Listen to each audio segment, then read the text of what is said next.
Bonjour tout le monde et bienvenue à un autre épisode de Politiquement parlant. C'est le balado politique avec Salim Idrissi et Georges Tsantrizos. Merci beaucoup d'être là. Merci pour tout l'appui.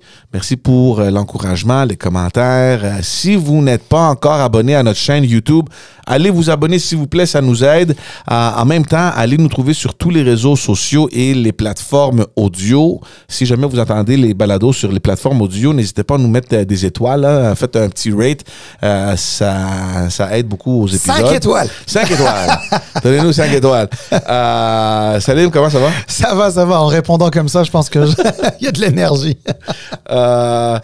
Une semaine quand même importante cette semaine. Plein de choses qui se passent. Où est-ce que tu veux commencer? Est-ce qu'on commence avec... on en avait déjà mentionné... À tout seigneur, tout honneur. Oui, on avait quand même mentionné dans un autre épisode l'arrivée du roi Charles III, le grand coup de Mark Carney d'amener le souverain à livrer le discours du trône. Toute une symbolique derrière cette manœuvre-là. Il est venu, on a vu toute la fanfare, les gens qui étaient excités de voir le roi, les députés qui couraient. On va pas dire des noms, là, mais je trouve toujours drôle, tu sais, les députés en chambre qui sont « Oh, monsieur, qui courent pour prendre la main. On a des dignitaires qui arrivent, puis t'es comme... Dude, t'es un député, man. Relax. OK, t'étais... Ouais, mais je comprends, les gens sont... Il faut être easygoing. Regarde, j'ai dit à tout seigneur, tout honneur, on commence par le roi Charles.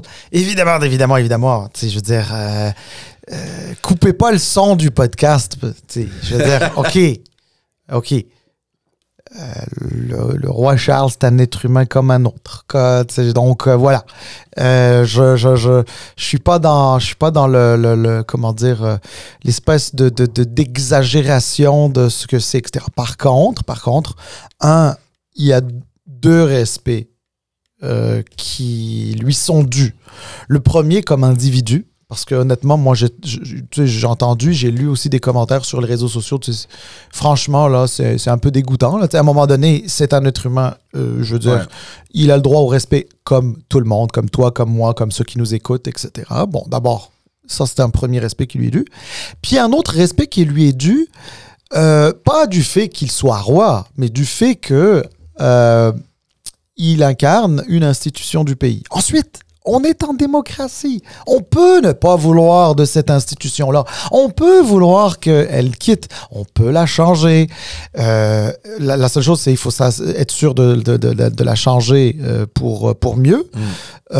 Et aussi assumer les coûts de ce changement-là. Moi, j'ai pas de problème avec ça. Il y a des gens qui sont tellement royalistes que juste le fait de dire ce que je dis, pour eux, ce serait un affront.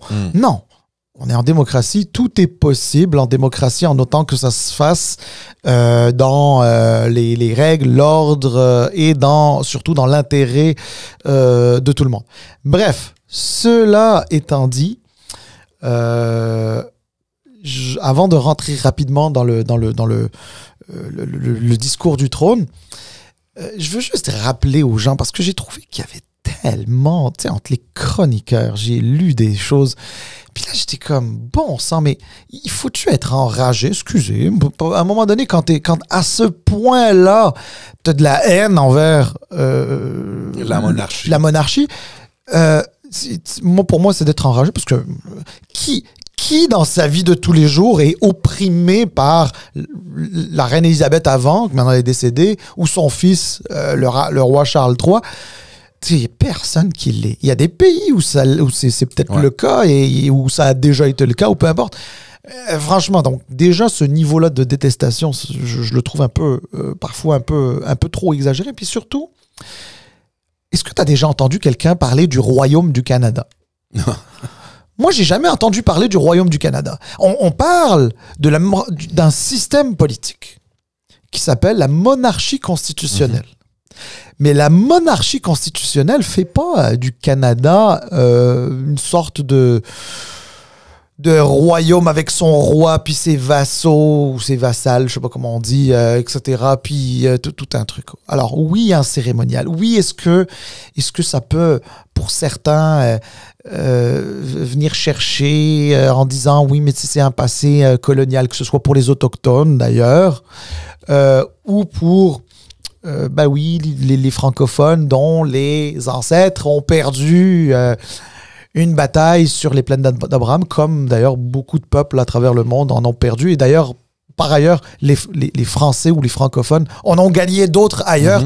On leur reproche pas de les avoir gagnés. L'histoire est l'histoire, puis c'est la nôtre, puis il faut l'accepter. On aurait peut-être voulu qu'elle se fasse autrement, mais voilà, si elle avait été autrement, on serait comme peuple québécois aussi différent. On serait pas les mêmes non plus. Ouais. Donc alors si on est fier de ce qu'on est, on est fier de ce qu'on est parce qu'il y a une histoire qui a fait de nous ce qu'on est. Bref, je voulais le dire parce que je l'ai entendu nulle part dans les médias.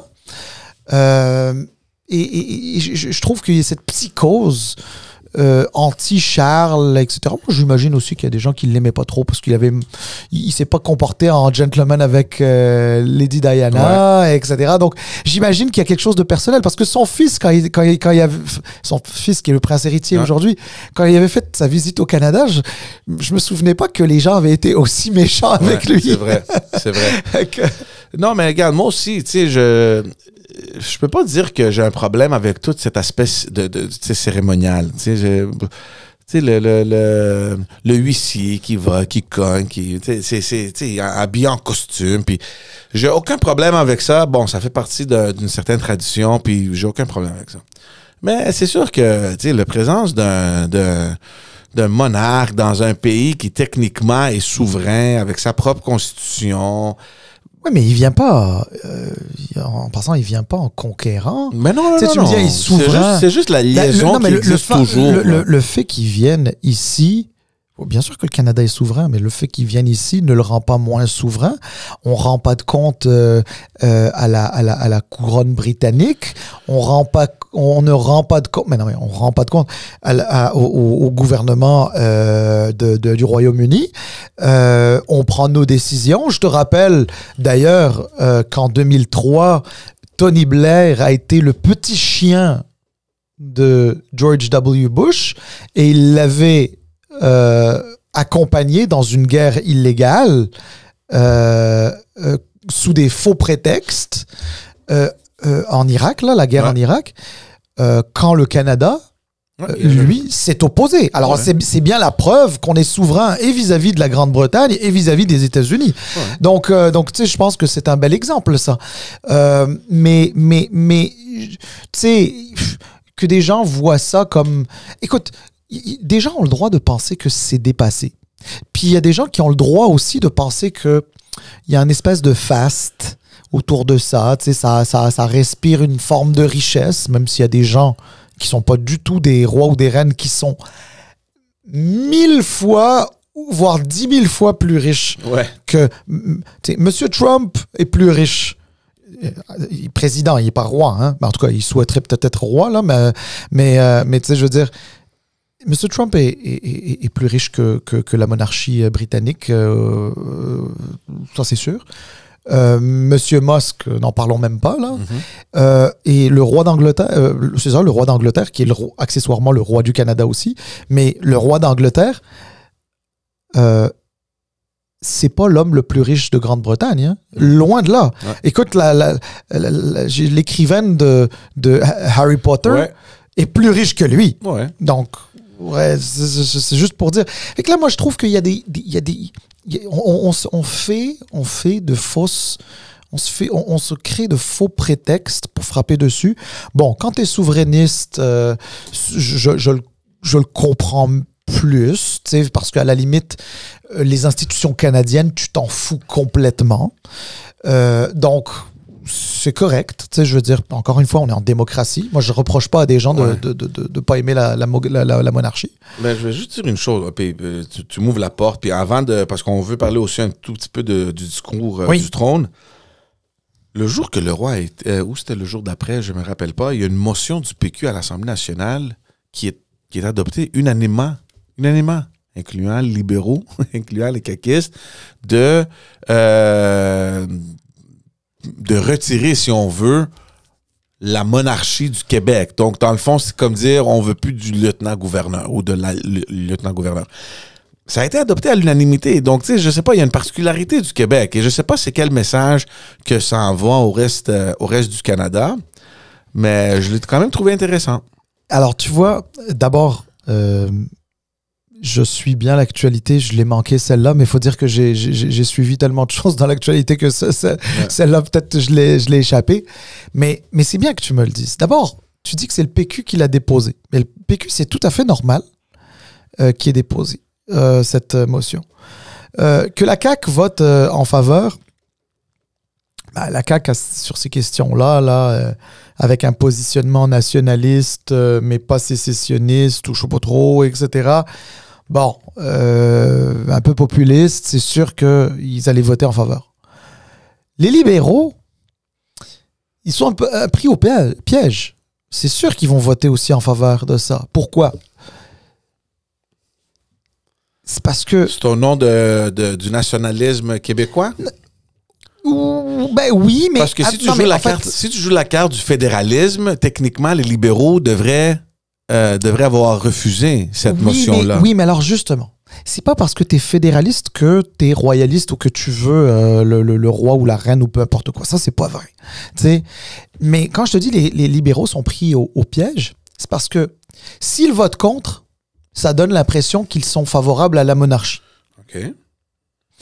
Et s'ils votent pour, tu sais, ça prouve que, ben oui, c'est des nationalistes québécois aussi.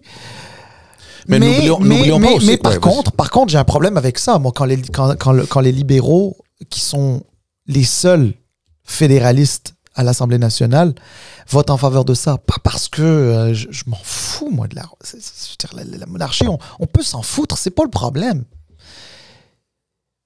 Mais la motion, elle disait pas, il faut qu'on change de système politique, puis de passer d'une monarchie constitutionnelle à une république. La motion, elle dit, il faut qu'on se débarrasse de la monarchie au Québec. Mais c'est parce que c'est imbriqué. Nos institutions sont imbriquées. Donc, tu peux pas venir puis dire... Ah, on va enlever ça. Mais oui, mais tu l'enlèves, mais comment tu fais ça?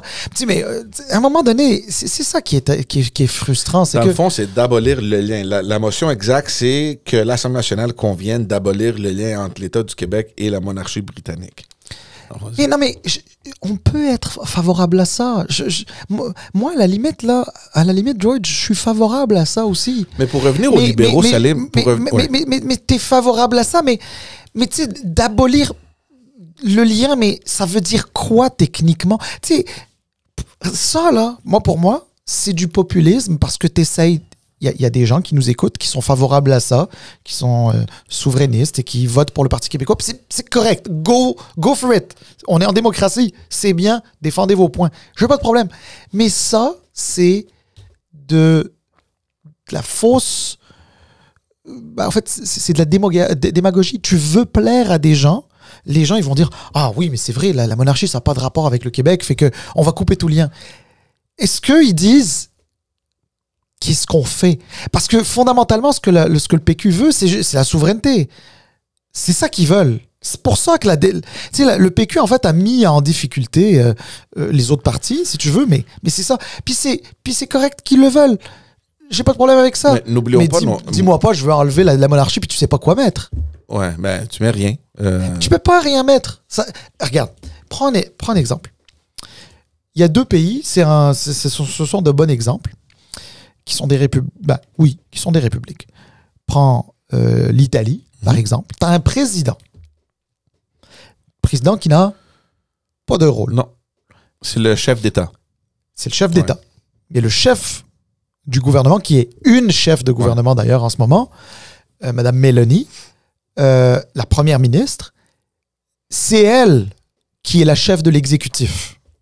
Donc, quand il y a le G7, on dit que c'est les chefs d'État, mais en fait, c'est pas vrai, c'est les chefs de gouvernement qui parfois sont aussi des chefs d'État. Ben, quoique, tu sais, en France, c'est le président de la République, mais tu sais, ça dépend ça dépend des systèmes puis des compétences que tu donnes à chacun. Mais en France, par exemple, le président de la République a un pouvoir, exécutif.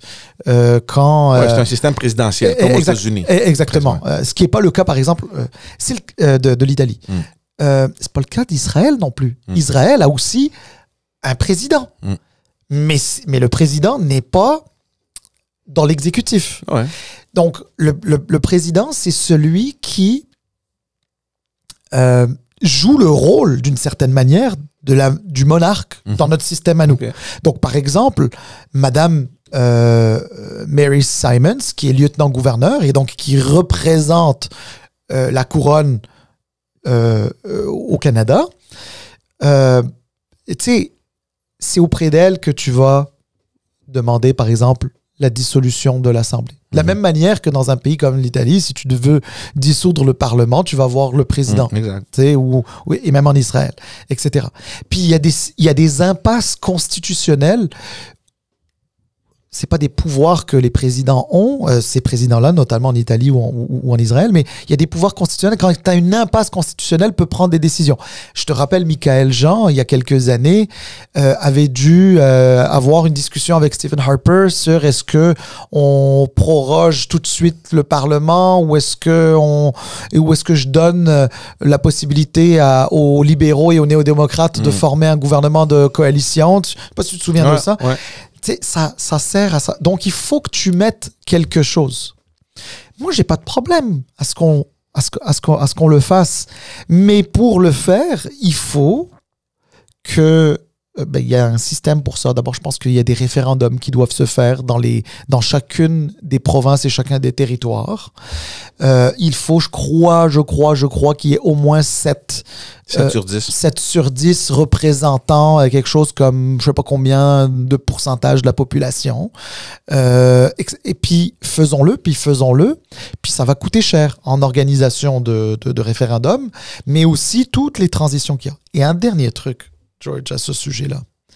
Il y a des gens que je connais qui n'aiment pas la monarchie, qui l'aiment vraiment pas, mais qui te disent « Je suis prêt à vivre avec pour une seule raison. » Parce que l'avantage, la seule avantage, j'ai envie de te dire, de la monarchie, c'est que tant qu'à présider l'institution,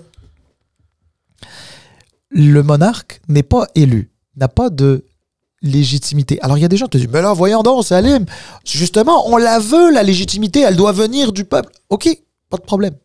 Mais le jour où tu donnes une légitimité démocratique à quelqu'un qui a un rôle essentiellement protocolaire, tu donnes la possibilité à cette personne-là d'aller outre ses propres, si tu veux, champs d'action. Donc, ça veut dire que ça devient une entité politique. Donc, ça voudrait dire que si on avait un président de la République du Canada avec des sous-présidents dans les provinces, ou je ne sais pas comment on appelle ça, là, bref, qu'importe, si on devait revoir ce système-là, là, tu sais, eh bien, le président qui va se faire élire va devoir, même s'il n'est pas, admettons, responsable de l'exécutif. Mais il ne faut pas qu'il soit élu. Mais il viendrait de où? Mais ça se peut que ce soit une nomination en Italie, en Grèce, en Israël. Ils sont pas élus. Je sais pas. Ouais, mais c'est une nomination. Il est nommé par les élus et on procède à l'élection. Oui, mais ça devient politique. Oui, ça devient politique, comme par exemple Mary Simon. C'est un personnage politique. C'est elle qui a le pouvoir de dissoudre la Chambre. C'est elle qui ouvre les nouvelles législatures. Mais non, mais quand je te dis politique, dans le sens que... Quand je dis politique, c'est-à-dire... T'as pas besoin de faire de campagne, t'as pas besoin... Tu sais, je veux dire, dans le fond, là, comment ça fonctionne? C'est qu'au Canada, le premier ministre du Canada soumet à la couronne le nom d'une personne pour devenir. Puis, 99,9999999% du temps, pour pas dire 100, c'est approuvé, là, genre à moins qu'il y ait quelque chose de vraiment, mais habituellement, toutes ces vérifications-là sont faites avant même que ce soit. Tu sais, et c'est approuvé. Et avant que le premier ministre ne se soumette, il y a tout un processus où il y a plusieurs noms. Et au final, ils arrivent avec 2-3 noms au premier ministre qui choisit. Là, t'sais. Donc, c'est ça. Alors, justement, j'étais en train de voir... Moi, je vais prendre l'exemple... Il est élu par la Knesset, tu vois, par le Parlement israélien. Exactement. Et oui, mais c'est une élection. Mais oui, mais c'est parce que il y a une nomination, puis moi, je sais le même système en Grèce, par exemple, ou en Italie. Il y a des personnalités politiques, peut-être qui ont été auparavant premier ministre ou ministre ou whatever, là, des grandes personnalités. On suggère leur nom, les députés votent, puis normalement, ça passe quand même, généralement pas par unanimité, mais avec un vote quand même significatif. Et ça devient le personnage qui va représenter, ça devient le visage du pays, le chef le chef d'État. Mais à part ça, il n'y a pas d'autres pouvoirs politiques, là, autre que ce qu'on connaît aujourd'hui avec Mary Simon. Mais en tout cas, regarde, on va loin. Mais juste pour revenir à la motion, les libéraux, comme tu as dit, je suis d'accord avec toi, ils étaient un peu dans le piège parce que n'oublions pas qu'au début de cette législature-là, ils devaient voter pour retirer ou rendre optionnel le serment au roi pour la sermentation des députés. Et les libéraux ont voté en faveur. Donc, comment tu votes en faveur pour ça et voter contre cette proposition? Donc, en tout cas, regarde. De toute façon, la loi, les caquistes l'ont changée. Ouais. Bon. Et puis, c'était pas quelque chose qui disait vous pouvez pas faire votre serment. Non, c'était optionnel. C'était optionnel. Exact. On va s'entendre là. Moi, je pense que, à moins qu'il y ait un député, admettons, dans une circonscription sûre et certaine, jamais j'entendrai, à mon avis, de nouveau quelqu'un. Ou alors quelqu'un le fera peut-être en anglais, oui, mais pas en français. Tu sais, je veux dire, parce que tu peux. Écoute. Moi, à la limite, ça me dérange moins. Franchement, ça me dérange moins. Moi la seule chose, c'est que, tu sais, mon conservatisme à moi, il est institutionnel. Et moi, les institutions démocratiques sont importantes. Et guess what? Comment dire? Au moment où on se parle, jusqu'à temps que ça change, on a une institution qui s'appelle la Couronne. Cette institution... elle est imbriquée entre le fédéral et le provincial. Quand tu vas dans le système de justice, la couronne te poursuit. Elle peut te poursuivre dans toutes les cours, que ce soit une cour provinciale ou une cour fédérale, jusqu'en cour suprême. Ouais. C'est là. Si on veut l'abolir, genre quand je dis on, c'est-à-dire comme société, au Canada et au Québec, faisons-le. Mais ce que je veux pas, c'est que on affaiblisse nos institutions juste pour les affaiblir, mais sans les changer. Évidemment, le beau rôle est celui des souverainistes pour te dire, ah ben regarde, nous de toute façon c'est réglé, nous on veut pas, on n'en veut pas parce qu'à la base on n'en veut pas de ce pays-là, on en veut un autre. Tu sais, c'est bon, ben c'est facile, ça, ben c'est facile. C'est-à-dire, je respecte la position, mais je veux dire c'est facile comme position parce que effectivement tu veux te séparer. Mais quand tu veux pas te séparer. Ben, et puis la monarchie te dérange, ben, abolissons-la. Mais arrêtons de fragiliser nos institutions sans les changer. Parce que, tu sais, c'est comme tu dis, moi, je veux plus de mon auto. Mais j'ai pas encore les moyens de me l'acheter, mais je veux plus de mon auto. Qu'est-ce que tu fais? Tu vas la détruire? Ben non, si tu la détruis, tu pourras plus rouler. Donc, roule avec jusqu'à temps que tu peux plus rouler avec. C'est ça que je dis, là. Allons rapidement au discours du trône. Est-ce que tu penses que M. Carney a réussi son coup? Et on s'entend, là, c'était beaucoup plus symbolique qu'autre chose, là. C'était un discours du trône. Moi, j'ai vraiment pas retiré quelque chose d'important, sauf peut-être à la fin, où vraiment c'est là où il envoie, entre guillemets, le message, tu sais, « The true north is strong and free ». Puis, bon, le message a été envoyé. À part ça, Moi, j'ai pas retenu quelque chose de particulier. Bon, on va s'entendre. Ça s'appelle un discours du trône, mais ce n'est pas le discours du roi. C'est lui qui lit Exact. ce que le gouvernement lui soumet, et le gouvernement de M. Carney, qui en est le chef. Mais moi, Salim, juste pour... Je veux pas t'interrompre, mais je doute franchement que l'équipe du roi n'ont pas lu ce message-là auparavant, juste pour être sûr à 100% qu'il y a une garde. OK, on est correct pour lire ça. On va pas mettre le roi quand même à dire n'importe quoi. Ah, bien sûr. Il y a eu certainement des échanges, des ébauches, etc. Mais quand même, ça a été fait assez rapidement. Là, tout ça. Là, donc, Ben, moi, je peux te l'écrire. Non, mais écoute, regarde. Il n'y a rien dedans qui soit étonnant. Je veux dire, tout est là. Moi, à ta question, George, est-ce que M. Carney a réussi? Moi, personnellement, de mon point de vue, je pense que oui.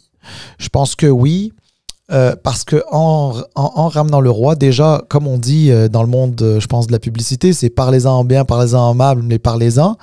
Le fait que ce soit le roi lui-même qui soit venu lire le discours du trône, ça a fait en sorte qu'il y a plus de monde qui en ont entendu parler, tant à l'intérieur du Canada, pour une question d'unité interne, qu'à l'extérieur du Canada, exact. Parce que c'est un événement important. Et puis en plus, la première fois en 50 ans, je crois que c'était pas arrivé. La dernière fois, c'était la reine Élisabeth, pardon. Élisabeth II. Donc, moi, je pense que oui, il a réussi. Le contenu dedans, on va s'entendre, beaucoup de choses là-dedans, c'était des promesses électorales que maintenant il formule comme étant un plan gouvernemental. Tu sais. Oui, tu as raison, à la toute fin, il y a des clins d'œil. Des clins d'œil. Il y a des messages quand même assez éloquents sur la question du Canada qui est un pays souverain. Et évidemment, c'était dans le contexte des velléités d'annexion de Donald Trump. Bon, deux choses là-dessus. D'abord, Donald Trump, il s'en fout complètement que le roi Charles vienne dire que le Canada est souverain. Parce que la réalité, c'est qu'il y a environ 200 pays dans le monde qui pensent que le Canada est souverain. Mais lui, il n'a jamais dit qu'il allait annexer un pays qui lui appartenait. Lui, il veut annexer un pays qui ne lui appartient pas. Donc, tu comprends que, par définition, l'annexion, ça veut dire, t'es pas à moi, je t'annexe. Ouais. Je te possède. Ouais.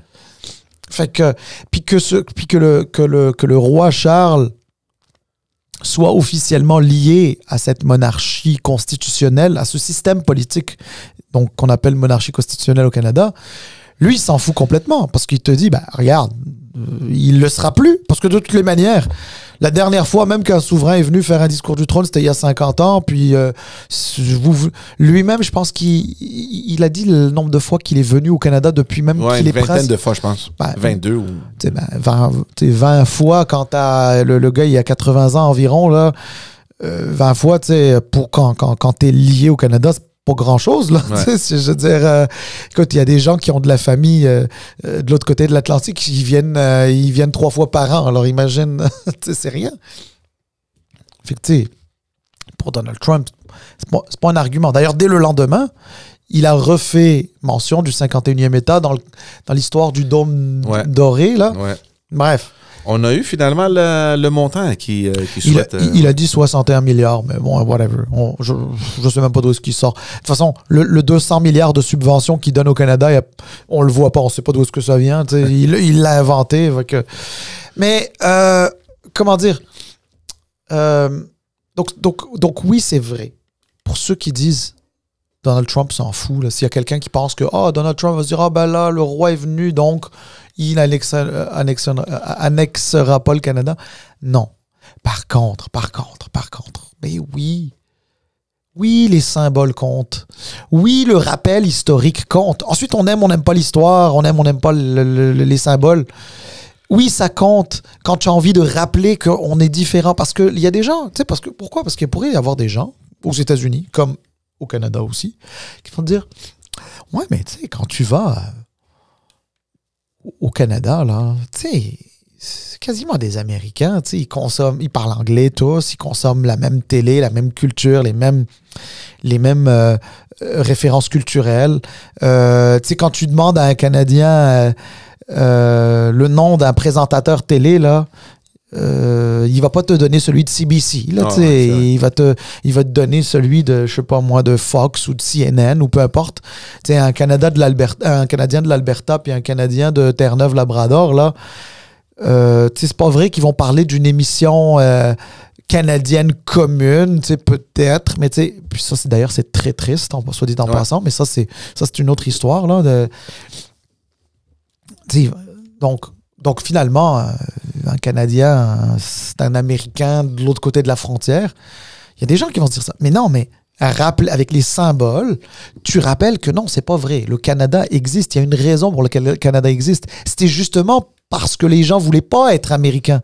Parce que quand les gens ont voulu, quand il y a eu la Révolution américaine et que les 13 colonies américaines voulaient couper leurs liens avec la Grande-Bretagne et d'arrêter de payer des taxes et des trucs, des impôts. Il y a des gens dans ces colonies américaines qui se sont réfugiés au Canada en étant ce qu'on appelle des loyalistes à la couronne d'Angleterre à l'époque. Là, c'est comme ça. Tu vas me dire, il y avait des francophones aussi. Mais les francophones, ils n'avaient pas de lien. Donc, déjà, à la base, culturellement, par définition, les francophones étaient différents. Et les francophones avaient déjà commencé à bâtir un pays qui était justement le Canada. Tu sais, je veux dire, c'est ça. Donc, bref, tout ça pour dire, là, j'ai fait un mélo, là, puis certains raccourcis. Donc, je veux dire, ceux qui sont passionnés d'histoire puis qui m'entendent parler de ça, c'est pas que je connais pas les détails, puis c'est juste parce qu'on n'est pas en train de faire un cours d'histoire non plus, mais on est en train de survoler les trucs. Donc, oui, je pense que la symbolique est importante. La dynamique dans le Parlement, puis on va faire ça très rapidement parce qu'on a quelques autres sujets à aborder. Première période de questions pour Mark Carney. Un climat quand même correct, très parlementaire, comme on l'a déjà connu. Est-ce que c'est parce que Poilievre n'est pas en chambre? Est-ce que c'est parce que vraiment maintenant on veut se distinguer de ce qu'on était à l'ère Trudeau? Est-ce que c'est un nouveau mouvement? Est-ce que, tu sais, j'ai l'impression qu'il y a un air de changement. Évidemment, c'est le début de la législature. Il y a toujours un sentiment de camaraderie, toujours, tu sais, puis dans quelques mois, on verra à quoi ça va avoir l'air. Mais j'ai l'impression que, moi, je l'ai vu, tu sais, c'était un peu un air nouveau. Et je sais pas, peut-être le fait que M. Poilievre n'est pas là, ça a un impact, mais il faut quand même avouer que M. Poilievre, depuis l'élection, ce n'est pas le même Pierre Poilievre. Ce n'est pas le même Pierre Poilievre. Évidemment, lui, il est toujours en mode survie. Hein? C'est bien beau d'avoir sécurisé un comté, donc il y aura une élection partielle à un moment donné. Mais c'est loin d'avoir l'approbation de son caucus ou de son parti. Je ne sais pas qu'est-ce qu'ils vont faire. Je rappelle aussi que M. O'Toole, il était resté pendant quelques mois après l'élection avant qu'on le mette dehors. Avant que M. Poilievre et sa gang le sacrent dehors, c'est ça? Oui, mais regarde, c'est la politique, c'est comme ça. Je ne sais pas qu'est-ce qui va arriver maintenant, mais tu sais, les gens qui pensent que c'est M. Poilievre, oui, c'est M. Poilievre pour l'instant, mais rien n'est garanti. Là. Moi, j'entends toujours des petites rumeurs où les conservateurs sont toujours pas contents. Ils veulent plus de preuves qu'il y aura de changements. Il y a toujours sa même chef de cabinet qui cause un peu un inconfort. C'est pas sa chef de cabinet. Tu parles de Jenny Byrne? Ouais, ou son organisatrice, ou je sais pas c'est quoi. En fait, c'est une sorte de conseillère... Je pensais qu'il l'avait comme chef de cabinet. Non, elle a sa compagnie, là. OK, elle n'est pas revenue. Non, mais c'est ça. Donc, c'est tout ça pour dire que c'est pas encore garanti. Moi, j'aime croire que oui. Il a été très intelligent de faire des manœuvres très rapides pour trouver sa place et comme ça imposer un peu toujours son leadership. Ouais. Mais il n'y a pas de garantie. Mais tout ça pour dire que j'ai bien aimé cette première semaine au Parlement à Ottawa. Écoute, je suis vraiment d'accord avec toi. D'abord, rapidement sur Pierre Poilievre, tu as tout à fait raison de dire qu'il a manœuvré assez rapidement pour se mettre dans une position où il peut rester. C'est vrai que j'entends du monde chez les conservateurs qui ne sont pas nécessairement contents. Parce que je pense que chez les conservateurs, on n'a pas encore compris ce qui s'est passé, là, comment on a pu passer à côté de 20 points tu vois, moi je pense qu'ils savent très bien ce qui s'est passé. Ben, quand je dis ils savent pas ce qui s'est passé, ils sont pas stupides, ils le savent bien, ils le voient bien. Puis, mais ce que je veux dire par là, c'est que ils sont encore un peu sonnés d'être passés d'une avance de 20 points à la défaite qu'ils ont connue. Ouais. Je pense que M. Poilievre, le fait qu'il ait manœuvré rapidement et s'est magasiné un comté rapidement, c'est quelqu'un qui te dit « Ok, je te laisse mon comté, c'est parce qu'il veut le voir là. Il veut pas, je te laisse mon comté, mais t'es plus chef. » Évidemment, il n'y a jamais de garantie en politique, mais tu sais, je veux dire, il doit y avoir un peu de discussion autour de ça. C'est le comté le plus conservateur de tout le Canada, donc tu sais, je veux dire, tu mettrais n'importe qui là qui deviendrait conservateur. Tu mettrais Gabriel Nadeau-Dubois là-bas avec le parti conservateur là, et il gagne, c'est sûr. Mais écoute, là-dessus, je suis bien d'accord. Mais surtout, ce avec quoi je suis d'accord avec toi, mais complètement. Puis je te le dis, moi-même, j'ai apprécié ce que j'ai vu. J'ai apprécié ce que j'ai vu. J'ai vu un Pierre Poilievre qui, s'il s'était comporté dans les derniers mois comme il s'est comporté cette semaine, il serait probablement Premier ministre aujourd'hui. Ouais. Écoute... c'est quand même fou de ne pas savoir c'est qui le vrai Pierre Poilievre. Est-ce que le vrai Pierre Poilievre, c'est celui... mois de novembre, toute l'année passée et jusqu'à l'élection, ou est-ce que le vrai Poilievre, c'est celui qu'on a vu durant la campagne? Oh, mais c'est pas toute l'année passée, ça fait 3 ans au moins.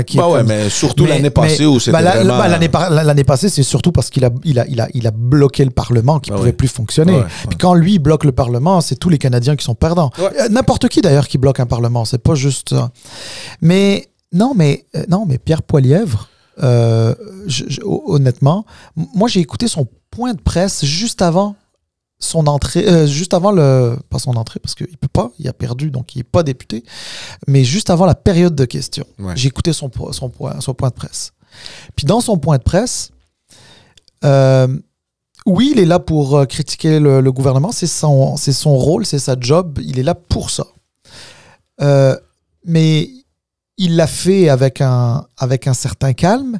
Il l'a fait en disant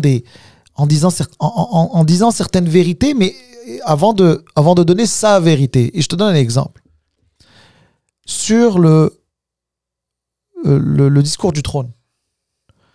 Lui-même a avoué que c'était un discours du trône conservateur. Ouais. Tu sais, mais il n'a pas tort non plus. Non, mais il n'a pas... Bien sûr, non, mais... Il n'a pas tort. Et donc, dans le fond, parce que ça aurait pu être un piège aussi pour lui. Parce que d'habitude, quand tu es l'opposition officielle, un discours du trône, tu n'annonces pas que tu vas voter pour. Ouais. Mais lui, c'est intelligent. Il dit, bon, moi, le discours du trône, c'est un discours conservateur. Dans le discours du trône, on parle de baisse d'impôts. OK, c'est pas les baisses d'impôts aussi importantes que moi j'aurais faites, mais elles sont là. Je peux pas, logiquement, m'opposer à ça. Ouais. Et il a expliqué. Puis ensuite, il a dit, par contre, puis c'est ça, moi, je trouve que où l'opposition est plus constructive. Ce que M. Poilievre nous a pas démontré dans le passé. Ouais. C'est qu'il a dit, alors, que les libéraux aillent voler nos idées, good for them. On peut pas être contre ça si c'est de bonnes idées. On peut pas. Mais par contre, comment est-ce qu'ils vont opérer ces idées? Parce que nous, on n'a pas confiance dans les libéraux. C'est ça qu'il dit, lui. Il dit, nous, on n'a pas confiance dans les libéraux. Il dit, moi, je veux savoir comment ils vont y parvenir. Et comment comment ça qu'ils disent qu'ils ont un plan pour y parvenir? Lorsque le plan par excellence s'appelle un budget et qu'ils ne déposent pas de budget avant l'automne. Tu sais, alors écoute, ensuite, on est d'accord ou pas d'accord avec M. Poilievre? L'approche qu'il a est une approche de chef de l'opposition. C'est intelligent. Il n'était pas... j'ai moins vu en lui le Angry Pierre. On a vu quelqu'un qui était là. Puis à un moment donné, George, il a fait quelque chose qu'il n'avait jamais fait. Enfin, jamais fait. Quasiment jamais fait. En tout cas, je ne me souviens pas de l'avoir vu ou entendu faire ça. Il a commencé à énumérer ce que lui aurait fait pour arriver à ces résultats-là. Et là, je me dis, ah ouais. Tu sais, Pierre Poilievre, là, lui qui faisait que des sound bites, là, comme on dit en anglais, là, puis dire des slogans, puis on sait pas trop c'est quoi. Je pense que le message est arrivé aux conservateurs qu'il faut montrer vraiment que tu es premier ministrable. Et la façon de faire ça, c'est qu'il faut que tu fasses la démonstration que tu as un plan. Et que ce plan-là est différent que celui du gouvernement, mais il est beaucoup plus efficace. Donc, qu'est-ce que tu vas faire? Qu'est-ce que tu proposes? Voici A, B, C, D. Moi, je trouve que c'est rafraîchissant d'avoir un Parlement qui fonctionne correctement et un chef de l'opposition qui n'est pas juste intéressé à faire tomber un gouvernement, mais à faire fonctionner un gouvernement. Donc, bravo. Puis par la suite, regarde, si les gens réalisent que le gouvernement n'est pas bon, au moins toi, tu auras tous les arguments de dire, mais nous, regarde, ça fait depuis des années qu'on suggère A, B, C, D, E. Tu comprends? Ça a pris quand même du temps pour un politicien d'expérience de le comprendre. Je comprends un peu toute l'image derrière le bulldog qui va faire tomber Justin Trudeau parce qu'il est nul. Je le comprends. Mais là, c'est comme un reality check qui s'est bien établi dans les rangs conservateurs. Et je sais pas qu'est-ce qu'ils vont faire. Peut-être qu'ils vont le garder, peut-être non, je sais pas. Mais en tout cas... Moi, je pense que c'est bien parti pour qu'il le garde, mais en même temps, tu peux jamais être sûr. Donc, il y a des règles aussi au Parti conservateur du Canada qui font en sorte que, oui, il pourrait être éjecté éventuellement, mais... Parce que là, est-ce qu'il est soumis à un vote de confiance par les membres? Comment ça fonctionne, nos conservateurs? Je sais pas exactement comment ça fonctionne. Écoute, je pense qu'il y a même un truc de caucus. Et d'ailleurs, c'est un peu spécial. Je trouve pas ça très, très démocratique, parce que le caucus, c'est pas le parti. Le caucus, ça fait partie du parti, mais c'est pas le parti. Mais je pense que chez les conservateurs, ils ont comme une espèce de règle qui permet même à un caucus de décider si son chef reste ou non. J'ai un peu de misère avec ça, parce que moi, je pars du principe que le parti conservateur ou un parti politique d'une manière générale appartient à ses membres, n'appartient pas à ses élus. Parce que sinon, restez entre vous, les élus, puis les membres, ils vont vous aimer ou pas, là. Mais c'est à voir, là, dans les détails, mais c'était un peu ça qui s'était passé pour O'Toole. Mais, écoute, moi, je pense que M. Poilievre, s'il fait ça, s'il a cette approche, c'est une bonne chose. Tu as posé une question très importante. Tu as dit, on ne sait pas finalement qui est le vrai Poilievre. Est-ce que c'est celui qu'on a vu depuis toujours? Un bulldog, le gars que à Ottawa, ils ont surnommé Angry Pierre, etc. Moi, j'ai comme tendance à penser que le vrai, c'est celui qu'on connaissait. Mais c'est pas parce que il est comme ça à la base qu'il peut pas aussi progresser, qui peut pas prendre en maturité. Il y a une certaine maturité à aller chercher. Et lui, avant, il a peut-être abusé de comment il était, de cette nature hargneuse, négative. Tu sais, je veux dire, tu dis, regarde, en même temps, tu dis que le Canada, c'est le plus beau pays du monde, puis tu dis que Canada is broken. Tu sais, je veux dire, à un moment donné, moi, je veux que tu me fasses rêver, que tu vas devenir premier ministre, que je sois d'accord ou que je sois pas d'accord avec toi, que je t'aime ou que je t'aime pas, mais dis-moi que notre pays, ça va être le meilleur parce que, tu sais, donne-moi de l'espoir, tu sais. Mais lui, il est allé juste sur du négatif, de chez négatif. Canada is broken, les libéraux sont responsables de tout, alors que tu peux jamais être responsable de tout non plus. Tu sais, c'était quand même assez terrible. Mais là, moi, je trouve que le ton était bien. il a quand même un défi qui est quand même très important. C'est celui de ne pas être en chambre, d'avoir Andrew Scheer qui pose des questions. Andrew Scheer qui est en période de questions à l'époque où il était chef du Parti conservateur, quelqu'un qui était extrêmement partisan, qui pouvait être dur et sournois, etc. Je pense pas que ce soit le ton qu'on veut envoyer. Mais Andrew Scheer, dans ses premières questions, il n'était pas pire. Donc ça va, ça a bien été. Monsieur Pierre Paulus a été bon. Ouais. Il a posé de bonnes questions. Il les a bien ramenées. Et c'est la première fois que je trouvais Pierre Paulus bon, honnêtement. Je te le dis franchement. Non, mais c'est la première. Mais c'est rien contre lui. Ouais, mais tu sais, il y a des politiciens, c'est juste qu'on n'a pas l'habitude de les voir comme on les a vus cette semaine. C'est ça. Parce qu'ils étaient tous dans un mode différent.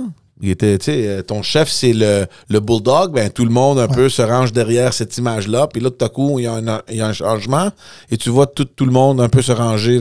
En politique, tu pourras jamais plaire à tout le monde. Et eux autres, au Parti conservateur, ils ont fait le pari d'aller faire le plein chez les personnes les plus en colère du pays, et souvent pour de bonnes raisons d'ailleurs. Et donc, ils ont, on va le dire, ils ont, entretenu cette colère. Ils ont utilisé cette colère, etc.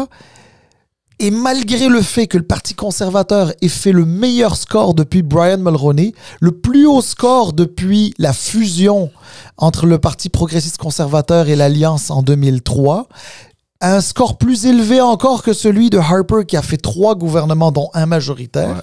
Et malgré ça, il est resté dans l'opposition. Ça veut dire quoi?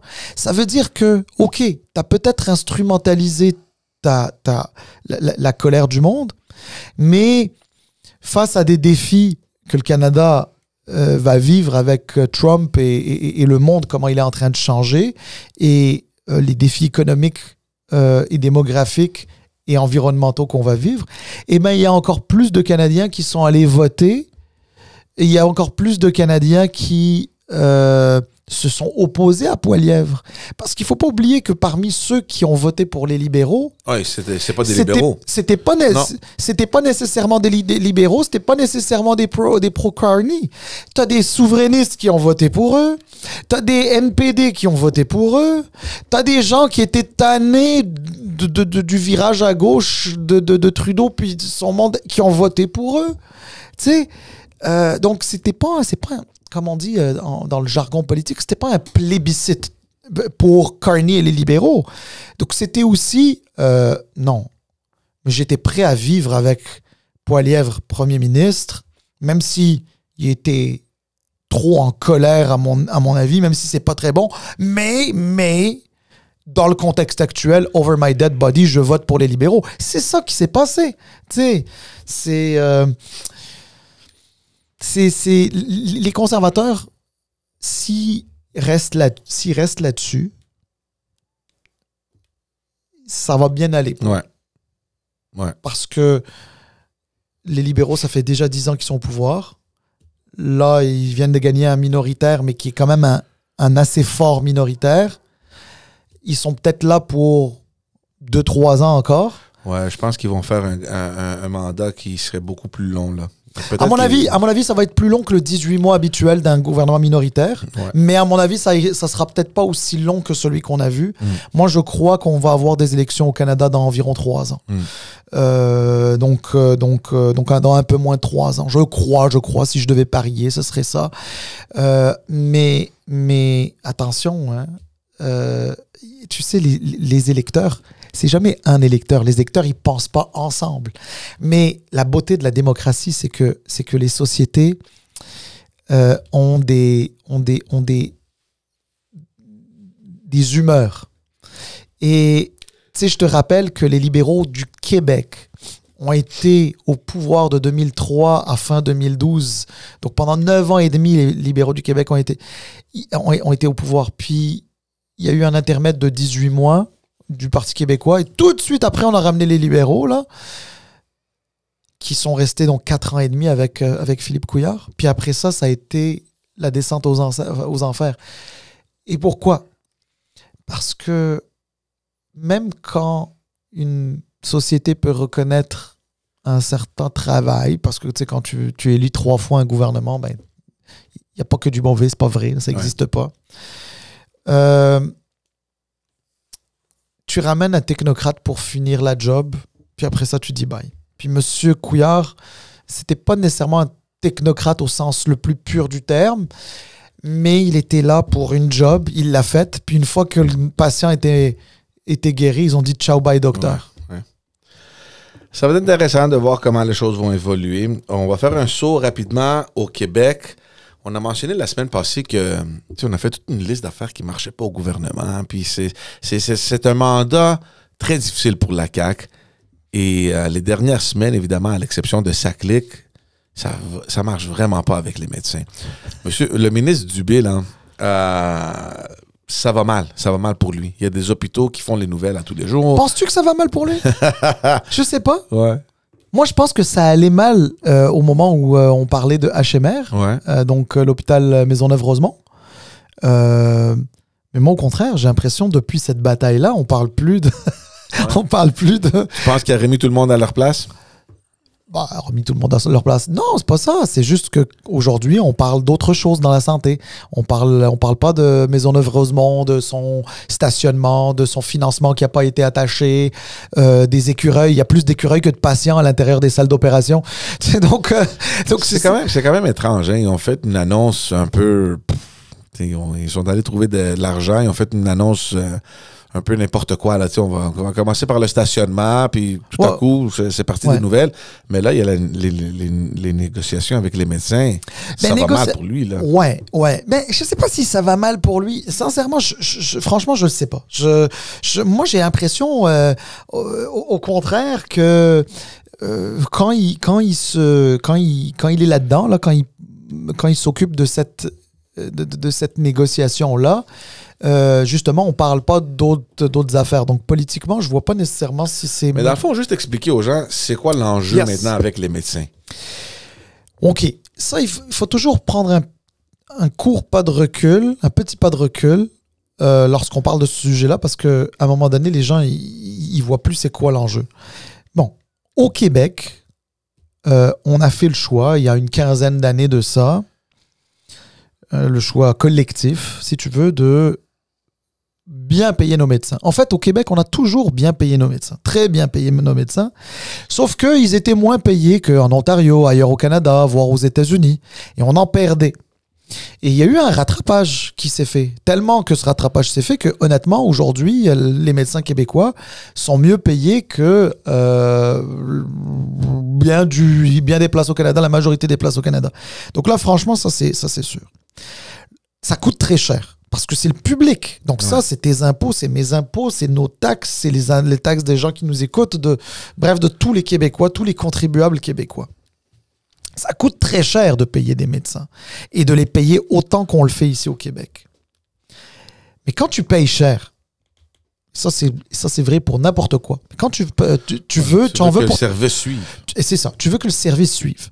Mais là, le service, là, je parle pas de la qualité des médecins, c'est pas ça. Le service suive, c'est d'avoir accès. Parce que si tu n'as pas accès, à quoi ça te sert d'avoir un médecin de famille que tu le payes de tes impôts? Parce que, je sais plus, à un moment donné, il y avait eu un beau calcul de, je pense, un ménage où le couple faisait X milliers de dollars par an, etc. Puis tu fais la proportion de ses impôts et de ses taxes qui s'en vont au système de santé. Puis là, tu te rends compte que tu payes par an, je sais pas moi, 11 000, 12 000 par an ton système de santé. Mais tu le payes, c'est tes impôts, ils sont pris de ton chèque, ton chèque de paye. Donc, tu veux un accès. Surtout quand tu es malade. Parce qu'évidemment, quand tu n'es pas malade, tu ne vas pas aller le voir. Mais là, l'accès, il ne se fait pas. Et là, quand le gouvernement check un petit peu, voit tout ça, je fais des raccourcis, hein, évidemment. qui sont quand même le reflet d'une réalité, là, je veux dire, mais je rentre pas dans les détails. Mais au gouvernement, on se rend compte que, bon, ben, il y a des médecins qui ont beaucoup de patients, qui voient beaucoup de patients. D'abord, beaucoup de patients sont inscrits sur leur liste, comme quoi c'est eux leur médecin de famille. Puis tu as des... puis ils les voient. On le voit au nombre de rendez-vous là, qu'ils ont. Mais tu en as d'autres qui en ont moins. Puis là, le gouvernement te dit, ouais, mais quand il y a un médecin qui inscrit moins de patients et qui voit moins de patients surtout, ben, c'est sûr que là, il y a des Québécois qui attendent. Puis c'est sûr que l'accès des Québécois est beaucoup plus difficile. Et là, pourquoi tu as des médecins qui en voient plus et d'autres qui en voient moins? Eh ben, il y a une partie de la réponse qui, pour certains, va paraître simpliste, mais il y a une partie de la réponse, c'est que ben, il y a des médecins, parfois, qui travaillent 3 jours semaine. Pourquoi? Parce qu'en 3 jours semaine, ils font ben assez d'argent. Fait que ça sert à rien de payer plus. De se faire payer plus. Ouais. Mais oui, mais c'est parce que dans ce cas-là, ta rémunération, c'est ça que M. Dubé demande, c'est ça que M. Legault demande, et c'est ça qui va être qui est leur projet de loi là, qu'ils veulent adopter d'ici la fin de cette session, peut-être même sous bâillon la dernière journée, la dernière soirée. Ouais. C'est un projet de loi qui veut lier la rémunération des 25% de la rémunération des médecins, donc pas l'entièreté, mais 25% de la rémunération des médecins, qu'elle soit en fonction de ta performance en tant que médecin, et ta performance, elle est liée au nombre de patients inscrits et au nombre de rendez-vous que tu as donné. George, sincèrement, est-ce que c'est déraisonnable?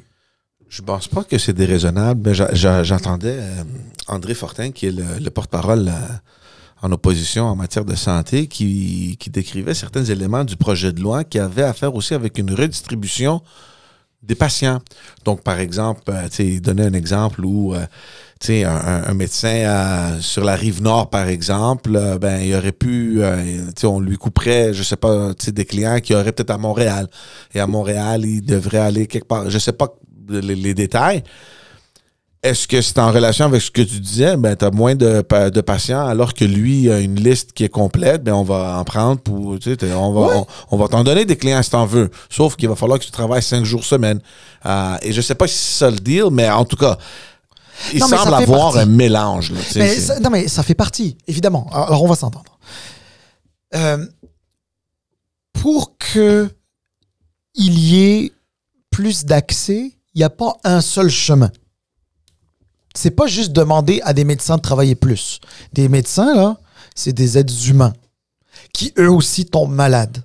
Puis eux aussi sont fatigués. Puis eux aussi ont une famille. Puis, tu sais, je veux dire, à un moment donné, c'est pas vrai, un médecin, parce qu'il est médecin, il se soigne lui-même, tout va bien, la vie... Non. C'est pas... Il y a des médecins à qui tu peux pas donner plus. Ça, c'est sûr. Il y a effectivement des médecins à qui on pourrait enlever une partie de ces patients pour les transférer vers d'autres. En fait, l'idée ici, c'est de faire de la maximisation. Tu sais, tu maximises. Ouais. Et oui, effectivement, à quoi ça sert d'avoir un médecin de famille à Saint-Hyacinthe lorsque tu vis à Saint-Eustache? Tu sais, t'es pas du tout dans le même coin. Tu sais, je veux dire, il y a peut-être une espèce de redistribution à faire. Mais là, c'est, tu sais, George, il n'y a pas juste ça. Il y a le volet où un certain nombre de médecins veulent pas en avoir plus, veulent pas en voir plus. Mais là, le problème, c'est que tu peux pas être parmi les médecins les mieux payés d'Amérique du Nord. Tu peux pas... en plus, tu t'incorpores. Donc, tu sais que chaque médecin est une compagnie. Ouais. Tu sais, donc il y a quand même beaucoup d'avantages à ça. Là. Faut pas l'oublier. Puis ton seul client, c'est la RAMQ, qui, elle, est un gros client. Tu sais, genre, tu payes, t'es payé. c'est de l'argent public, mais c'est de l'argent surtout garanti, là, tu comprends? C'est pas... Ben, moi, je pense que quand tu fais affaire avec le gouvernement, puis dans un système de santé comme le nôtre, tu fais affaire avec le gouvernement, ben oui, il y a une partie de ta rémunération. C'est pas l'entièreté de ta rémunération, mais 25% de ta rémunération pourrait se faire en fonction de tes statistiques, de tes résultats. Puis on te juge pas est-ce que tu es un bon médecin ou non, parce que ça, c'est pas au gouvernement de le faire. Il y a ce qu'on appelle un ordre professionnel, le collège des médecins. Si tu es un bon médecin, pas un bon médecin, tu suis les protocoles, pas les protocoles, ce qu'il faut faire, ce qu'il faut pas faire, etc. Pour protéger le public, ça existe. Ça n'a rien à voir avec le gouvernement, en tout cas, pas directement. Les ordres professionnels sont indépendants du ministère de la Santé. D'ailleurs, ça relève même pas de la santé, l'ordre professionnel, ça relève habituellement du ministre de la Justice, les ordres professionnels. Donc, tu sais, moi, maintenant, on peut se poser la question sur le gouvernement. Le gouvernement est allé au clash avec eux, tu sais, bang, là, tu sais, genre, ils sont en train de se taper dessus, là, tu sais, les médecins contre le gouvernement contre les médecins, etc. Bon, est-ce que c'était politiquement la meilleure approche? Honnêtement, sincèrement, j'arrive pas vraiment à me faire de tête là-dessus. Mais par contre, ce qui me déçoit un peu, justement, c'est côté médecin, tu sais, je peux comprendre que la FMOQ, donc la Fédération des médecins omnipraticiens, c'est celle qui regroupe donc les médecins de famille. Je suis convaincu du fait qu'il y a un bon fond. Il n'y a personne qui, je pense, est là pour négocier de mauvaise foi ou quoi que ce soit. Là, puis les médecins ne veulent pas travailler. C'est pas vrai. Il y en a quelques-uns, comme dans tous les métiers. Il y en a certains qui travaillent et d'autres pas. Puis c'est comme ça. Mais c'est juste que quand tu es en train de négocier avec le gouvernement, sachant que l'argent du gouvernement, c'est l'argent du public, assure-toi d'avoir la sympathie du public. Comme les infirmières, elles sont excellentes là-dedans, avoir la sympathie du public. Jusqu'à un certain point, les profs dans les écoles ont la sympathie du public. Mais quand tu es un médecin, puis tu es super bien payé par l'argent du public, par de l'argent public, puis que quand le gouvernement te dit ben moi je vais passer une loi, puis cette loi-là tu vas pas l'aimer parce que on veut lier une partie de ta rémunération à ta performance, puis la chose que tu fais, c'est faire des publicités partout contre le gouvernement, c'est d'envoyer une lettre à tes patients pour leur dire ben si le gouvernement passe avec ça, ça se peut que vous ayez plus de médecin de famille, moi je serai plus votre médecin de famille. Hey! Mais c'est sûr que j'ai pas de sympathie pour ça, là, tu sais, je veux dire, comment tu veux ça, là, tu sais, je veux dire, à un moment donné, t'es une partie de la solution. Autre chose, il y a des médecins, puis je respecte ça au plus haut point. J'adore, moi. Je trouve les médecins, c'est... Regarde, moi, si un de mes enfants ou mes enfants devenaient médecins, je serais très fier. Là, je veux dire, je trouve... C'est noble, c'est très noble comme métier, même si j'aime pas dire que c'est un métier, mais c'en est un. Mais, tu sais, t'es un médecin, ça coûte une fortune de te former. Puis ça, c'est le gouvernement qui te forme, qui paye tes études. À McGill, à l'Université de Montréal, à Laval, à Sherbrooke et d'autres universités. Tu coûtes très cher à former. Tu coûtes très cher par la suite parce qu'on paye tes revenus, là, on paye tes honoraires de médecin à travers la RAMQ. L'accès est pas bon à la santé. C'est pas la faute des médecins. Non. Mais les médecins sont une partie prenante de l'écosystème. Et tu veux qu'il y ait une espèce de responsabilisation. Puis tu t'opposes à ça publiquement, puis tu fais la guerre. Je pense pas que tu vas chercher la sympathie du public avec ça. Et une dernière affaire. Le projet de loi, je suis pas là pour défendre Dubé ou le gouvernement là-dessus. Mais le projet de loi, pour les médecins qui font déjà leur travail, ça changera rien. Ça changera rien. Ouais. Mais rien du tout. C'est une situation qui dérange des médecins qui désirent choisir à quelle heure ils commencent à voir leurs patients, à quelle heure ils les voient pas, quel jour ils les voient, quel jour ils les voient pas.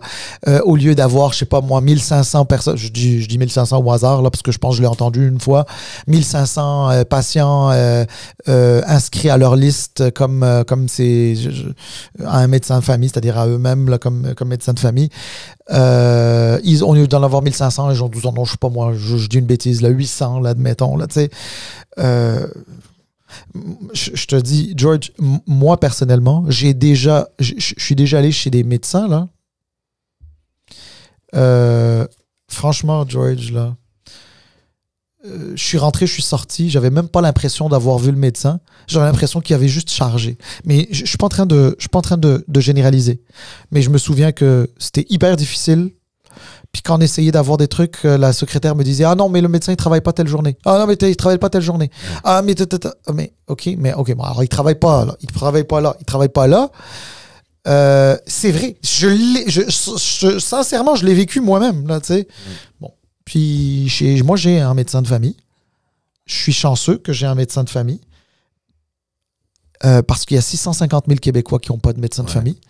Mais je vais juste te dire un truc. C'est pas parce que j'ai un médecin de famille que c'est facile pour moi de le voir. Ouais. D'ailleurs, en ce moment même, j'ai un petit bobo. C'est juste un petit bobo. C'est pour ça que je suis pas allé engorger le système. Mais c'est un petit bobo qui traîne depuis 3 semaines. Puis on me dit, mais peut-être que tu devrais aller voir un médecin pour qu'il te donne un truc, etc. Puis là, j'étais comme, OK, je vais demander à voir mon médecin de famille qui va me donner un rendez-vous si je l'obtiens, genre dans 3 semaines ou 4 semaines. D'ici là, mon bobo, il sera peut-être parti. Puis moi, j'aurai engorgé le système parce qu'il y a quelqu'un qui aura quelque chose de plus important que mon bobo qui ne pourra pas rentrer parce que moi, je suis rentré. Voilà, on est là. C'est quand même désolant de voir un peu la situation dans laquelle on se trouve. I don't know. Il n'y a pas grand-chose d'autre à dire, là. On a pris quand même assez de temps. De quoi tu veux parler? Veux-tu parler de la SAC ou de l'autre fanfare dans Arthabasca? On peut pas ne pas parler de SAC-Lic. OK. On va survoler ça. C'est ça, c'est le genre de dossier, là. Mais là, ça devient sérieux parce que là, on a l'opposition qui veut que le gouvernement mette la SAC en tutelle. Et puis c'est quand même sérieux, là. Ouais, on va se le dire. Moi, je t'avoue, Salim, j'ai bien d'autres choses à faire que de regarder l'enquête, là, la commission d'enquête. Mais il y a plein d'affaires qui ressortent à tous les jours, là, les témoignages. Puis c'était un bordel, franchement. Honnêtement, moi, j'étais surpris de la virulence des témoignages. D'abord, tous les jours, il y a quelque chose de nouveau. Ouais. Puis tous les jours, tu entends des choses qui n'ont pas d'allure. Tu sais, des vérificateurs qu'on a ramenés, puis qui ont tiré la sonnette d'alarme, mais que finalement, personne ne prenait au sérieux ce qu'ils disaient ou ne suivait les recommandations, puis finalement s'en allait. Puis des appels d'offres qui se faisaient n'importe comment. Des appels d'offres qui se faisaient n'importe comment. Il y a des frais de consultation externe qui passaient de 82, 83 $ de l'heure à 350 $ de l'heure. C'est-à-dire 3 fois et demi de plus, ou je sais pas trop, là. Écoute, honnêtement, franchement, ça n'a pas d'allure. Bon. En fait, c'est drôle, hein, parce que les gens ont beaucoup suivi la commission Charbonneau. Ouais. Comme si c'était un téléroman. Oui. Mais je te le dis, les informations qui sortent là en ce moment sur SAC-Lic, la vitesse à laquelle ça sort, c'est plus vite que la commission Charbonneau. Ouais. Sérieusement. Et il y a beaucoup de choses qui se disent assez rapidement. On dirait que c'est peut-être parce que c'est un milieu peut-être moins, entre guillemets, dangereux que celui de la construction. Mais tu sais, peut-être, je sais pas, mais en tout cas, c'est à voir. Là, on est face à plusieurs problèmes. On est face à un problème de gouvernance. Moi, je pense que le conseil d'administration de la SAAQ, sincèrement, fait preuve d'amateurisme. Et c'est dommage parce que je crois que quand le gouvernement te nomme au conseil d'administration d'une société d'État, en théorie, tu devrais avoir des compétences comment dire, en gouvernance qui te permettent de voir des choses venir. Tu sais, par exemple, on l'a entendu cette semaine que le conseil d'administration de la SAQ avait considéré utiliser le fonds pour les victimes des accidents de la route pour éponger le déficit de la SAQ. Mais c'est parce que la loi ne le permet même pas. C'est écrit noir sur blanc avec quoi qu'est-ce que tu peux faire avec cet argent-là. C'est écrit noir sur blanc. Tu peux faire bon, d'abord, un, c'est pour les victimes. Puis si c'est pas pour les victimes, en deux, c'est pour de la prévention des accidents de la route. Et trois, si vraiment, genre, admettons, il y a vraiment des surplus, etc., puis tu veux pas que le contribuable paye trop cher ben, tu sais, il y aurait, admettons, tu peux baisser le prix des permis de conduire, etc. Mais quoi que ça coûte déjà 25 pièces maintenant, là, comparé à il y a quelques années. Donc, bref, le conseil d'administration, il s'en allait où? Je sais pas. C'est une pente descendante, Salim, mais je pense que le tout va aboutir quand les ministres en question vont devoir témoigner, parce que ça devient de plus en plus évident que les ministres savaient ce qui se passait et qui n'ont rien fait, peut-être qu'ils ont dit quelque chose, mais c'est dur à croire, surtout pour M. Bonnardel, qu'il n'était pas au courant. C'est tellement difficile. Avec tout ce qui ressort, comment tu fais comme ministre de ne pas être au courant des bêtises qui se faisaient dans ton conseil d'administration? Je pense qu'ils ont fait la quasi-démonstration qu'il était au courant, mais je veux pas rentrer là-dedans parce que on va laisser les politiciens faire de la politique, là, mais oui, le témoignage de M. Bonnardel, de Mme Guilbeault vont être très importants. Mais bon, moi, j'anticipe déjà. Moi, les politiciens vont shooter dans la machine. Ils vont dire ça n'a pas d'allure, on s'est fait berner, on nous a menti, on nous a caché. Je veux dire, ils vont aller là-dessus parce qu'ils vont vouloir se sauver politiquement. Je vais te dire un truc. Être ministre, ça vient avec ce qu'on appelle la responsabilité ministérielle. C'est une responsabilité très importante dans notre système démocratique. Mais c'est aussi très ingrat parce qu'il y a des ministres qui écopent en raison... pour des raisons... Pour des choses qui étaient un peu hors de leur contrôle. Mais George, si tu veux pas assumer la responsabilité ministérielle, fais pas de politique et deviens pas ministre. Ouais. Quand tu deviens ministre, il faut comprendre que oui, il y a de l'ingratitude dans notre système et ça se peut que tu perdes ton ministère ou que tu sois fondamentalement responsable. Pas responsable dans le sens c'est toi qui as mal fait la chose, mais responsable dans le sens ça prend. Ultimement, c'est le ministre qui est responsable et donc tu perds ta job pour ça. Ça arrive, c'est comme ça. Si tu veux pas que ça arrive du tout, fais pas de politique. Ouais. Deviens pas ministre parce que c'est comme ça. Et ça, c'est comme ça dans toutes les démocraties occidentales et libérales. Donc, je comprends que ça puisse être dur pour M. Bonnardel. Je peux comprendre que ça peut être aussi dur pour Mme Guilbeault qui en plus elle est arrivée au transport en 2022, donc ça veut dire que elle a rien initié de tout ça.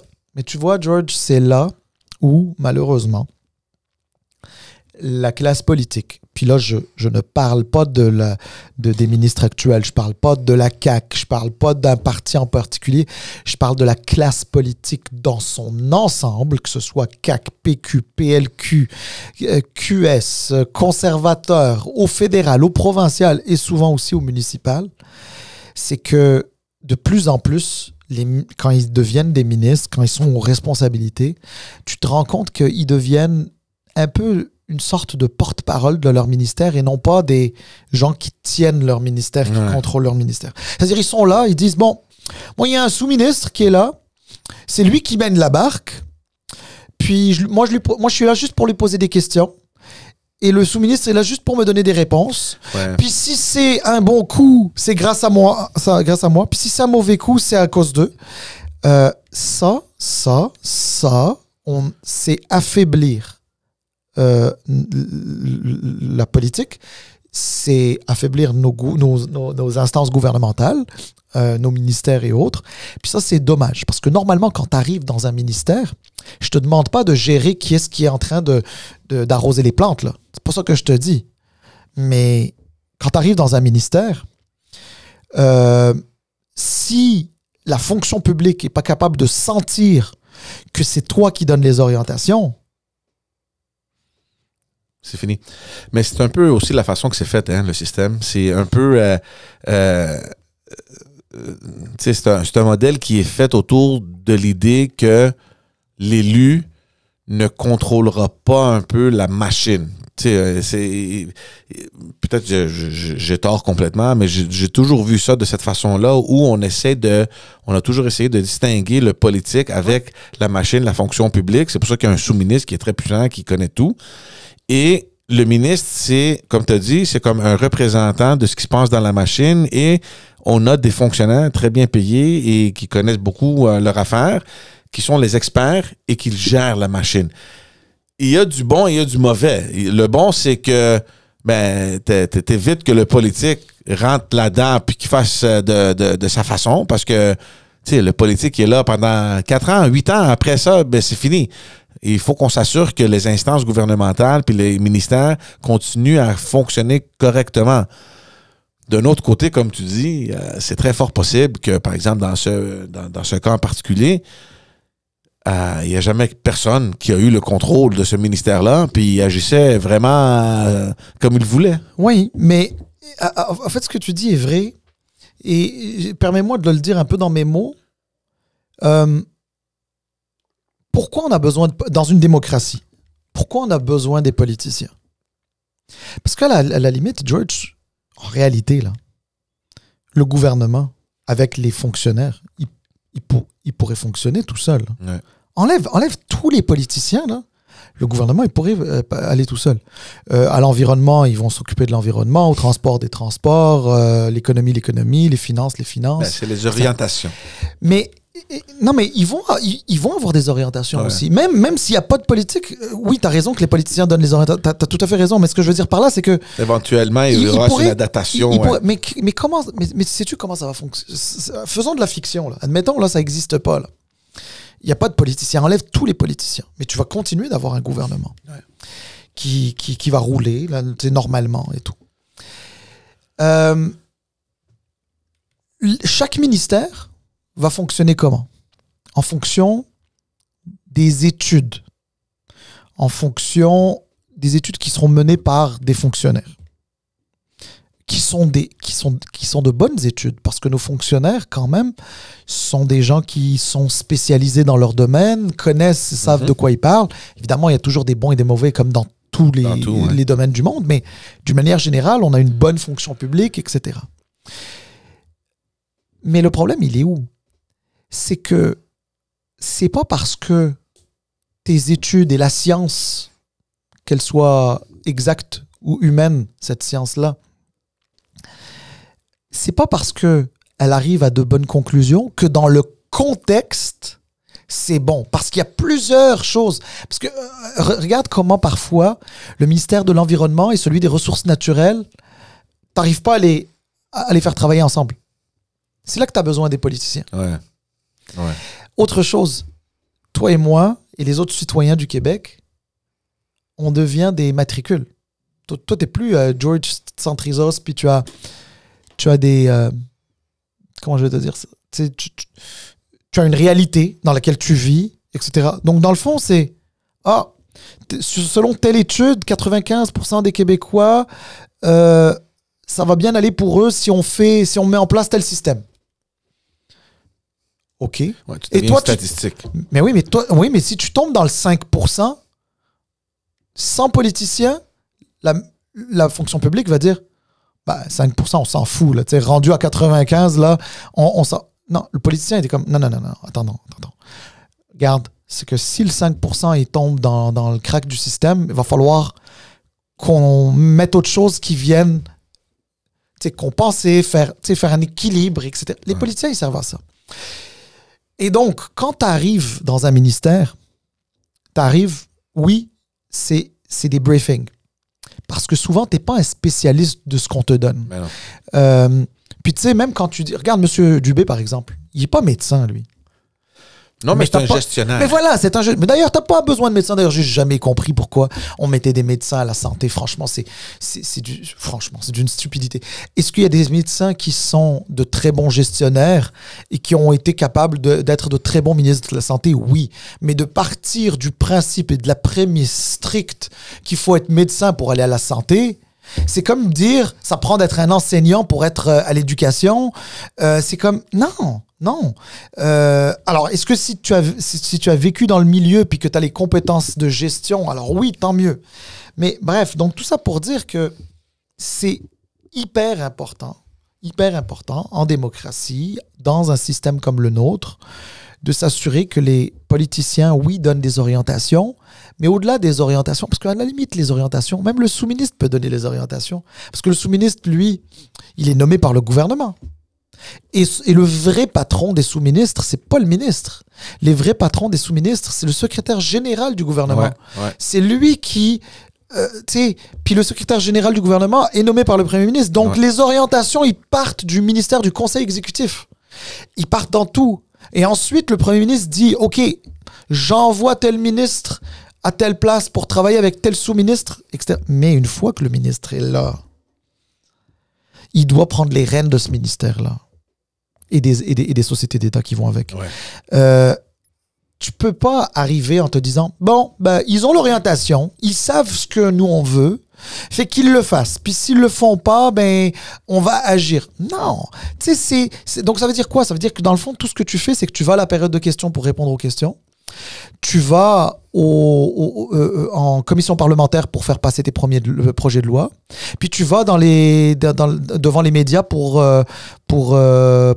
défendre quoi? Les analyses de la fonction publique. Tu sais, non.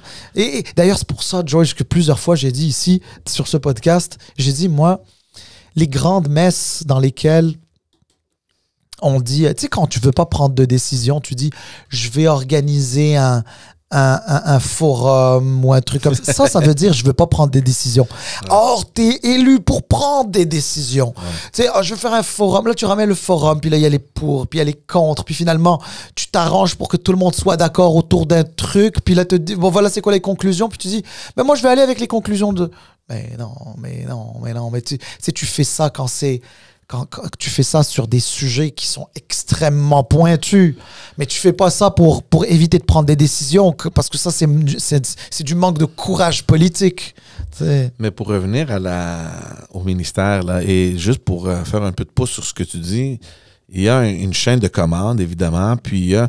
Une chose est certaine, là, un nouveau ministre qui rentre dans son ministère, c'est pas juste une fois, mais il le fait assez souvent, c'est des réunions avec son sous-ministre. Un, pour savoir si tout va bien, que les orientations sont suivies, que les budgets sont là, s'il y a des problèmes, etc. Et ça, ces rencontres-là, j'imagine, ben, toi, tu as travaillé dans des cabinets, j'imagine qu'elles se passent peut-être pas à chaque jour, mais plusieurs fois dans la semaine, où le ministre je peux te communique avec son sous-ministre. Et c'est pour ça que je te dis que M. Bonnardel, moi, je pense qu'il est dans l'eau chaude parce que c'est très difficile à croire qu'en discutant avec son sous-ministre, que ces sujets-là n'ont pas sorti. Surtout quand il y a une stratégie politique autour de la création de sa clique. Donc, c'est pas vrai que le ministre, qu'il soit Bonnardel ou Guilbeault ou whatever, qu'il n'était pas conscient qu'il y avait des budgets énormes associés à ce virage numérique dans sa clique. Et tu ne poses pas de questions pour ne rien savoir. C'est impossible dans ma tête. Ben, en tout cas, on verra, évidemment, mais juste à cause de ce que tu viens d'expliquer et de l'importance et des budgets qui étaient accordés à ce programme spécifiquement, j'ai de la misère à croire que le sous-ministre n'a pas cogné à la porte du ministre pour lui dire, écoute, on a des problèmes. Ben, écoute, moi, ce que je peux te dire, c'est que, d'abord, tu as raison, parce que quand tu rentres dans un ministère comme ministre, oui, il va y avoir tout un tas de... C'est des heures et des heures de briefing. Ouais. Et tu reçois des binders, des cartables, ouais. Des cartables gros comme ça, puis tu n'en as pas un, là. Tu en as facile 6 à 8, Ouais. parfois plus. Puis en passant, c'est pas juste le ministre qui les reçoit, les staffers comme moi les recevaient aussi. Fait que là, nous aussi, il fallait qu'on passe à travers tout ça. Il fallait le maîtriser parce que le ministre, lui, il doit aller vite. Puis toi, quand tu travailles pour un ministre, Mais tu dois le conseiller. Ouais. c'est ça, tu dois le conseiller, tu dois l'amener aussi, l'accompagner dans sa mission. Mais tu as raison, c'est-à-dire qu'ensuite, une fois par semaine, il y a ce qu'on appelle des conseils de direction. T'as une table de réunion, t'as d'un bord le ministre, à sa droite son directeur de cabinet et ses autres et de part et d'autre ses conseillers, donc le cabinet d'un bord. De l'autre côté, t'as le sous-ministre, les sous-ministres adjoints et des directeurs de comment on appelle ça, de direction et de division, etc. Et là, évidemment, tu passes à travers tous les enjeux. Tu sais, un ordre du jour, tu sais, c'est très formel. Là, il y a des ordres du jour, il faut que tu passes à travers chaque point, etc. Le ministre et son cabinet, tu sais, challenge la fonction publique. Fonction publique apporte aussi des éléments, propose 2-3 options, puis on évalue les trucs. Puis tu sais, parfois, ça peut être des discussions et des échanges un peu difficiles parce qu'entre le politique qui veut faire quelque chose et le côté administratif qui trouve parfois que c'est compliqué ce que le politique réclame, tu sais, c'est pas toujours facile, ouais. là, tu comprends? Alors oui, il y a ça. Généralement, c'est une fois semaine, ce genre de choses. Ça peut être plus si, admettons, il y a quelque chose... tu sais, quand tu as une pandémie, par exemple, je pense qu'ils faisaient ça plus qu'une fois par semaine. Mais ça ne veut pas dire que c'est le seul moment où tu parles avec la haute fonction publique. Le cabinet continue toute la semaine d'avoir des échanges avec les sous-ministres adjoints, avec les directeurs, c'est certain, tu sais, qu'il y a tout ça. Et puis, en passant, ce que je viens de raconter sur les ministères, c'est aussi vrai dans les sociétés d'État. Donc, que ce soit la SAAQ, que ce soit la SAQ, là, qui est donc la Société des alcools, qui relève du ministre des Finances. Et oui, c'est les finances, parce que ça ramène beaucoup d'argent. Ou que ce soit Hydro-Québec auprès de la ministre de l'Énergie. Dans le temps, c'était les ressources naturelles. Bref, qu'importe. Et ça, c'est pareil. Peut-être la seule différence, c'est que les sociétés d'État ont des champs d'expertise très spécifiques et dans leur gestion du quotidien doivent aussi dealer avec les planifications stratégiques qui ont été adoptées par les conseils d'administration. Ouais. Conseils d'administration nommés par le gouvernement aussi, mais il y a une certaine distance. Par contre, les ministres peuvent aussi exiger des choses des sociétés d'État. Hein. Donc, c'est pas parce qu'il y a un conseil d'administration que le ministre n'est plus responsable de ce qui est fait, etc. Et d'ailleurs, c'est un peu là la complication en ce moment, parce que il y avait un conseil d'administration. La gouvernance semble à tout le moins être défaillante à la SAQ, mais ce qui est reproché beaucoup à M. Bonardel et à Mme Guilbeault, surtout à M. Bonardel, c'est que, oui, mais au-delà de la gouvernance et de la gestion des affaires courantes de la SAQ, il y a des projets qui sont financés, pas par la poche des administrateurs sur le conseil d'administration, mais financés par le gouvernement. Ouais. Là, donc là, quand on parle de dépassement de coûts, et on parle en centaines de millions de dollars, ça n'a aucun bon sens. Enfin bref, voilà. Alors, j'ai essayé de donner un angle un peu différent de ce qu'on voit dans les médias, mais regarde. Non, je pense que c'est important, et juste pour que les gens aussi comprennent un peu comment ça fonctionne, tu sais, l'autorité, l'hiérarchie, si on veut, dans les ministères. Chose certaine, les oppositions en font du millage avec ça, là. Puis, ça va être difficile. Tu sais, c'est un autre clou, là, tu sais, dans le gouvernement de M. Legault.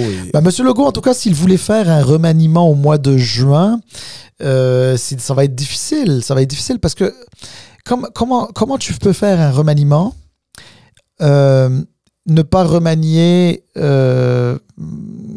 Bonardel, ne pas remanier Mme Guilbeault. Puis là, si tu les gardes au transport, il y a des gens qui vont crier au loup. les gardes. Ils sont, M. Bonnardel n'est plus au transport, mais admettons Mme Guilbeault. Si tu la gardes au transport, il y a des gens qui vont crier au loup, ils vont dire « Ah, mais là, comment ça? Elle était là, puis pourquoi vous la gardez? C'est que vous la laissez faire, blablabla. » Puis, si tu la bouges des transports... ça veut dire qu'il y a quelque chose. Ça veut dire qu'il y a quelque chose. Donc, fait que, comme on dit, damn if you do, damn if you don't. Ouais. Donc, tu sais, c'est super compliqué. Autre chose, si il y a des gens il y a des premiers ministres qui ont déjà pensé comme ça, ils te disent, ouais, mais là, moi, si j'ai un ministre qui était dans le trouble dans les transports, ou je dis dans les transports, ça pourrait être l'éducation, ça pourrait être n'importe quoi d'autre, mais qui a du trouble quelque part, et